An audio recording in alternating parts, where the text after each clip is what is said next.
their creativity along with their A-game to the first Smoky Mountain Regional competition in Knoxville and created the Spartan Bot. Recently, they showed us how it worked. We wiped the programming clean from it. Logan Ashworth is one of 10 engineering students who took on the challenge of changing the original Spartan Bot. He was designed to go in autonomous mode. We had to make it dance. Into an entirely different creation. It enabled to drive. So we don't have kits or any instructions on how to build a robot. We just do it. I like to drive it pretty fast.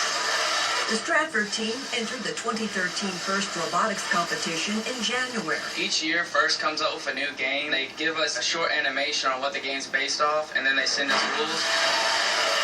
Ready to roll. We have regulated First frisbees. You shoot the frisbee into one of the goals. And the objective of the teams are to build a robot around those rules in the game. We can't unjam it without using our hands. But this robot is driven. And this is when we switch to defensive. In more ways than one. He proved to be a quite aggressive driver. During the competition, we figured out our robot had a lot of torque. Some might say Patrick Warzinski has a lead hand. I like to drive it pretty fast. But fast is good. In the middle goal, we get 100% accuracy.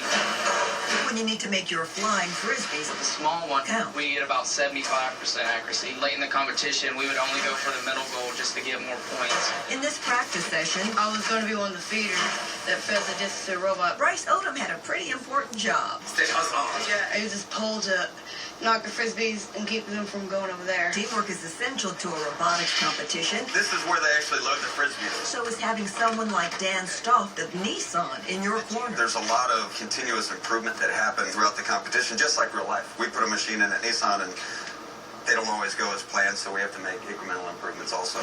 Yeah, like what happens when the pit crew takes a little longer to change the bumpers than they should have. We're having trouble getting it into the hole. Or when the feeder It's held in place by duct tape. is about to fall off. Things just held on by good old-fashioned duct tape. Our 5-gallon bucket, the hopper, is only held in place by duct tape. More duct tape. The whole net is held in place by duct tape. More duct tape. Duct tape is our friend. The duct tape doesn't work. We're not using enough duct tape. The team learned a lot in this competition. Something I didn't know I had, my leadership skills, leading this team. I just know that I might want to become a mechanical engineer.